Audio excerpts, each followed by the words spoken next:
नमस्कार दोस्तों, मैं Vikas Yadav VD classes YouTube channel में आप सभी लोगों का स्वागत करता हूं। आशा करता हूं आप सभी लोग स्वस्थ होंगे, दोस्त होंगे। आज हम जानेंगे करंट अफेयर्स जो कि आपकी आगामी परीक्षाएं UPSC, state PC, banking, railway and other exam से जो पूछी जाती है। ठीक है, चलिए जानते हैं। जो हमारा पहला क्वेश्चन क्या है, किस देश ने हाल ही में अपना पहला अर्थ ऑब्जर्वेशन सैटेलाइट तैफा फर्स्ट सैटेलाइट जो लॉन्च किया है? तो इनमें से कौन सा जो देश है जिन्होंने फिलहाल दैट टाइम जो तैफा फर्स्ट जो सैटेलाइट है उसको लॉन्च किया है? ठीक है, तो पहला ऑप्शन हमारा मिस्र, दूसरा केनिया, तीसरा इथियोपिया एंड चौथा जो है हमारा रवांडा। इनमें से कौन सा देश है जिन्होंने फिलहाल दैट टाइम जो तैफा फर्स्ट जो सैटेलाइट है इसको लॉन्च किया है? तो जो हमारा जो केनिया देश है, कौन सा देश? केनिया देश है। इसने फिलहाल दैट टाइम में जो तैफा फर्स्ट जो सैटेलाइट है इसको लॉन्च किया है। ठीक है, अब जो ये जो सैटेलाइट लॉन्च की है तो ये कब की है? तो ये 15 अप्रैल को लॉन्च की है। 15 अप्रैल 2023 को जो ये सैटेलाइट है इसको लॉन्च किया गया है। ठीक है, अब जो सैटेलाइट है, जो क्या नाम उसका, तैफा फर्स्ट सैटेलाइट है, इसको मतलब किस एयरबेस से, मतलब कहां से इसको मतलब लॉन्च किया गया है? तो जो कैलिफोर्निया है, कैलिफोर्निया कैले जो कैलिफोर्निया है, कैलिफोर्निया के वेंडनबर्ग से इसको लॉन्च किया गया है। ठीक है, कैलिफोर्निया के वेंडनबर्ग से इसको लॉन्च किया गया है। अब जो मतलब वेंडनबर्ग से जो लॉन्च तो किया गया है, तो इसका जो एयरबेस है, जो मतलब कहां से इसको मतलब किया गया है, तो इसका जो एलान मस्क है, एलान मस्क एक रॉकेट कंपनी है। ठीक है, उसका जो स्पेस एक्स है, स्पेस एक्स एक रॉकेट लॉन्च ऑपरेशन है, उसके माध्यम से इसको लॉन्च किया गया है। ठीक है, अब केनिया है। ठीक है, अब जो ये सैटेलाइट है, तो तैफा फर्स्ट जो सैटेलाइट है जो केनिया देश ने बनाई है, तो इसकी जो केनिया देश है इसकी जो राजधानी है, थोड़ा केनिया के बारे में जानेंगे। इसकी जो राजधानी है वो क्या है? इसकी जो फिलहाल दैट टाइम जो राजधानी है वो क्या है? नैरोबी इसकी फिलहाल दैट टाइम राजधानी है। ठीक है, अब जो ये सैटेलाइट है, तैफा फर्स्ट जो सैटेलाइट है, इसको बनाने में कुल कितना समय लगा था? तो इसको बनाने के लिए कम से कम 2 साल इसको बनाने के लिए लगे थे। ठीक है, तो 2 साल इसको बनाने के लिए लगे थे। तो इस जो सैटेलाइट है इसमें कुल लागत कितनी आई थी? तो इसके अंदर फिलहाल दैट टाइम अब तक की जो कुल लागत थी 50 मिलियन केनियाई शिलिंग इसके अंदर कुल लागत आई थी। ठीक है, 50 मिलियन केनियाई शिलिंग फिलहाल दैट टाइम इसके अंदर कुल लागत आई थी। अब ये जो केनियाई शिलिंग है क्या है? ठीक है, जो केनिया देश है उसकी जो राजधानी नैरोबी है, और उसकी जो मुद्रा है, जो उसकी जो करेंसी है वो क्या है? केनियाई शिलिंग इसकी जो मुद्रा है। ठीक है, तो इस सैटेलाइट को बनाने के लिए कुछ मतलब कुल जो 50 मिलियन जो केनियाई शिलिंग जो इसकी लागत है वो इसके अंदर लगी थी। ठीक है, चले चलते हैं अगला क्वेश्चन। विश्व बैंक के लॉजिस्टिक परफॉर्मेंस इंडेक्स 2023 में भारत का रैंक क्या है? जो विश्व जो बैंक है उसकी जो लॉजिस्टिक परफॉर्मेंस जो इंडेक्स है उसके अंदर भारत की जो रैंकिंग है कौन सी है? पहला ऑप्शन 38, दूसरा 44, तीसरा 45 और जो चौथा है वो 52। इनमें से विश्व बैंक की जो लॉजिस्टिक परफॉर्मेंस जो इंडेक्स की जो रिपोर्ट है उसके अंदर भारत का कौन सा स्थान है? तो उसके अंदर भारत का 38वां स्थान है। ठीक है, अब जब जानेंगे थोड़ा विश्व बैंक के बारे में। पहले भी जो हमारी वीडियोज है उसके बारे में उसके बारे में जो विश्व बैंक का जब जिक्र आया तो हमने उसके वहां पर भी आपको बताया है विश्व बैंक की स्थापना वगैरह कहाँ हुई, इसका मुख्यालय कहाँ है, हर चीज हर वीडियो में हम बताते चल रहे हैं। ठीक है, आज भी हम बताएंगे आपको जो विश्व बैंक है उसकी जो स्थापना है वो कब की गई थी। इस विश्व बैंक की जो स्थापना है 1944 के अंदर विश्व बैंक की स्थापना की गई थी। ठीक है, अब जो विश्व बैंक है उसका जो हेडक्वार्टर है वो कहां पर है? तो विश्व बैंक का जो हेडक्वार्टर है वो वाशिंगटन डीसी के अंदर है। ठीक है, कहां पर है? वाशिंगटन डीसी के अंदर इसका जो हेडक्वार्टर है वो है। फिलहाल दैट टाइम जो विश्व बैंक है उसके जो सदस्य देश है वो कितने हैं? फिलहाल दैट टाइम कुल 189 विश्व बैंक के कुल सदस्य देश है। ठीक है, अब जो विश्व लॉजिस्टिक परफॉर्मेंस जो इंडेक्स है इसकी जो रिपोर्ट है ये जो 2022 की जो रिपोर्ट है जो 2023 के अंदर आई है। ठीक है, यह जो रिपोर्ट है वो हर 4 साल के अंदर आती है। ठीक है, हर 4 साल के अंदर इस रिपोर्ट को मतलब इस रिपोर्ट को मतलब निकाला जाता है, ठीक है। तो 4 साल के अंदर निकाला जाता है। तो 2022 के अंदर रिपोर्ट आई है, तो 2018 के बारे में हम कुछ जानेंगे जो पीछे की है। तो 2018 के अंदर जो भारत की जो इसकी जो रैंकिंग थी वो कौन सी थी, वो 44वीं रैंकिंग 2018 के अंदर थी, ठीक है। इस बीच जो 2022 और 2018 की जो रैंकिंग है, इसके अंदर भारत ने जो अपनी जो मतलब इंडेक्स के अंदर जो रैंक है वो 6+ की है, मतलब 6 रैंक ऊपर आया है, ठीक है। अब जो जानेंगे 2014, क्योंकि हर 4 साल के अंदर ये हो रही है, तो 2022 में होगी, 2018 के अंदर होगी। अब 2014 के अंदर जो रिपोर्ट आई थी उसके अंदर इसकी रैंकिंग क्या थी, तो उसके अंदर जो इसकी रैंकिंग थी वो 54वीं रैंकिंग थी। तो कुल मिलाकर 2014 से लेकर 2022 तक 6 ये हो गई और 10 ये हो गई, कुल टोटल मिला के 16 रैंकिंग ऊपर बढ़ के आया है, ठीक है। चलिए जानते हैं अगला क्वेश्चन। यूनेस्को की एक रिपोर्ट के अनुसार विश्व में कितने प्रतिशत आबादी के पास सुरक्षित पेयजल नहीं है। तो यूनेस्को की जो रिपोर्ट है उसके अनुसार जो विश्व की जो कितने प्रतिशत आबादी है उसके पास जो सुरक्षित पेयजल नहीं है। तो पहला ऑप्शन आपका क्या है 56%, दूसरा 67%, तीसरा 26% एंड चौथा जो है आपका 34%। इनमें से कौन सा जो मतलब कितना जो सुरक्षित पेयजल, कितना प्रतिशत जो सुरक्षित पेयजल नहीं है। तो जो 26% है, 26% सुरक्षित पेयजल नहीं है जो विश्व के अंदर जो कुल पेयजल सुरक्षित जो पेयजल है उसका 26% सुरक्षित पेयजल नहीं है, आबादी के पास जो सुरक्षित पेयजल नहीं है, ठीक है। अब यूनेस्को का नाम आया है, तो अब थोड़ा यूनेस्को के बारे में हम जानते हैं। जो यूनेस्को है उसकी जो स्थापना हुई थी वो 16 नवंबर 1945 को यूनेस्को की स्थापना की गई थी, ठीक है। अब यूनेस्को है तो यूनेस्को की फुल फॉर्म जानते हैं, ठीक है। यूनेस्को का जो फुल फॉर्म है वो क्या है, United Nation Educational Scientific and Cultural Organisation. UNESCO की जो फुल फॉर्म क्या है, United Nation Education Scientific and Cultural Organisation, इसकी जो है फुल फॉर्म है, ठीक है। अब जो इसकी जो स्थापना वो कब हुई थी, 16 नवंबर 1945 को इसकी स्थापना की गई थी। बट इसके अंदर जो भारत जो सदस्य देश इसका जो बना था, यूनेस्को का जो सदस्य देश जो भारत कब बना था, तो 1946 के अंदर यूनेस्को का भारत सदस्य देश बना था। इसकी जो स्थापना 16 नवंबर 1945 को हुई थी, बट भारत इसका सदस्य देश 1946 को बना था। तो फिलहाल दैट टाइम जो इसका जो हेडक्वार्टर है वो कहां पर है, जो फिलहाल दैट टाइम जो इसका जो हेडक्वार्टर है वो पेरिस फ्रांस के अंदर फिलहाल दैट टाइम इसका जो हेडक्वार्टर है, ठीक है। अब जो यूनेस्को है फिलहाल दैट टाइम जो इसके प्रमुख है, इसके जो प्रमुख है यूनेस्को के फिलहाल दैट टाइम कौन है, तो इसके जो फिलहाल दैट टाइम प्रमुख है वो है ऑन्ड्रे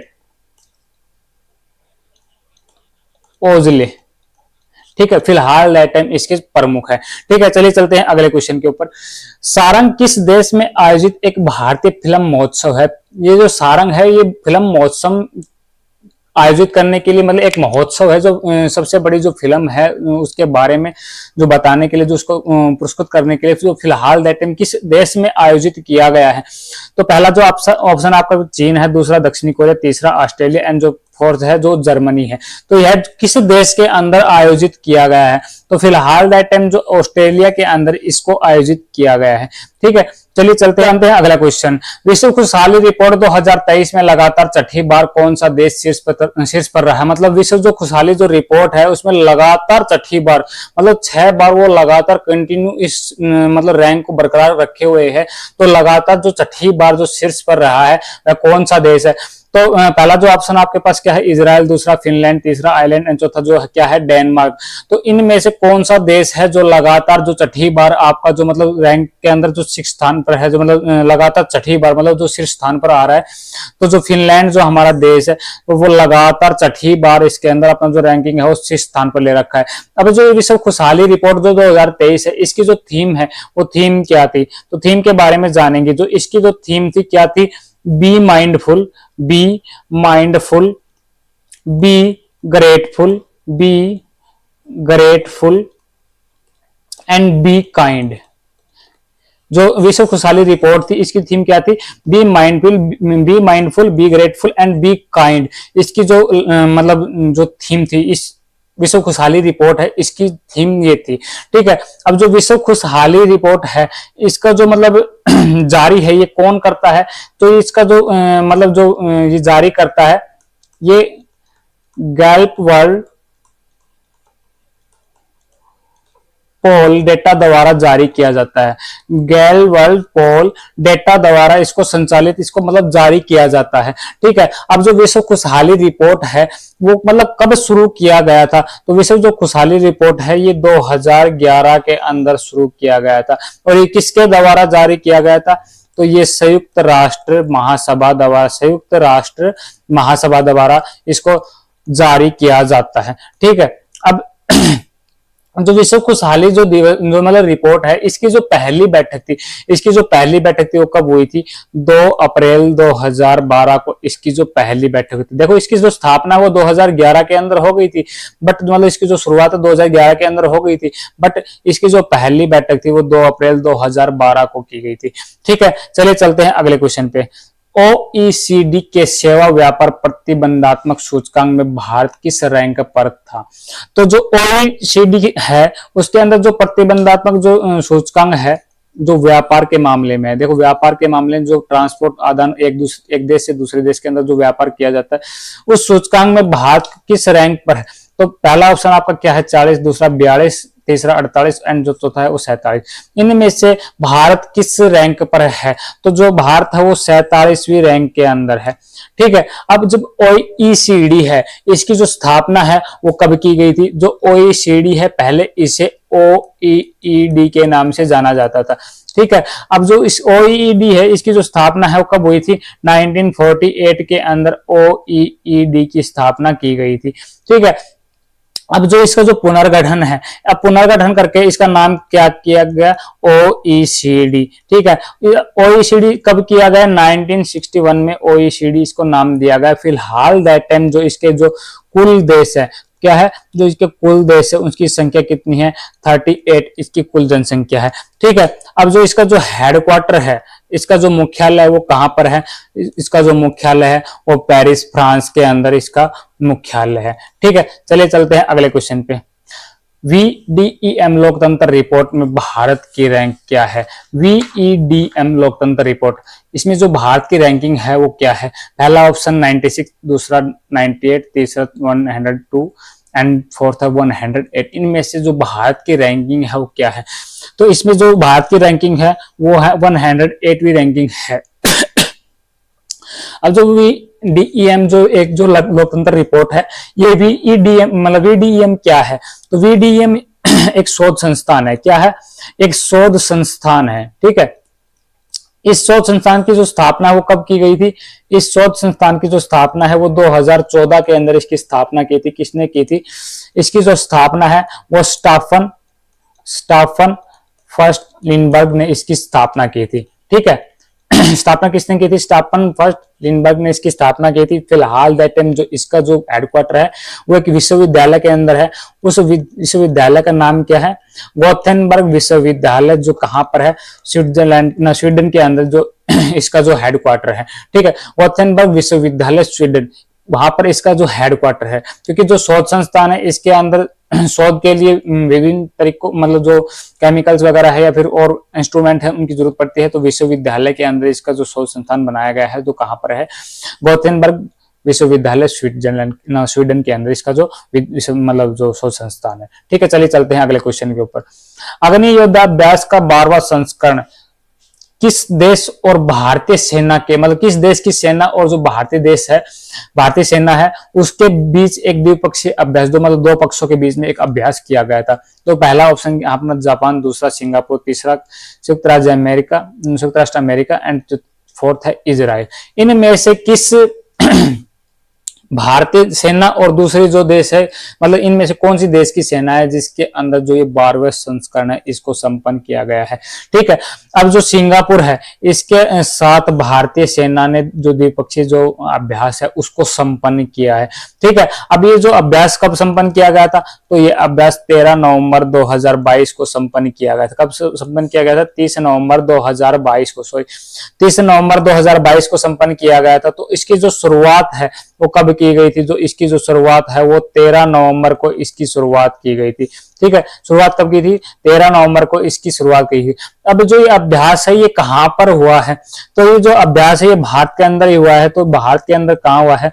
जो हमारा महाराष्ट्र है उसके अंदर हुआ। महाराष्ट्र में कहां पर?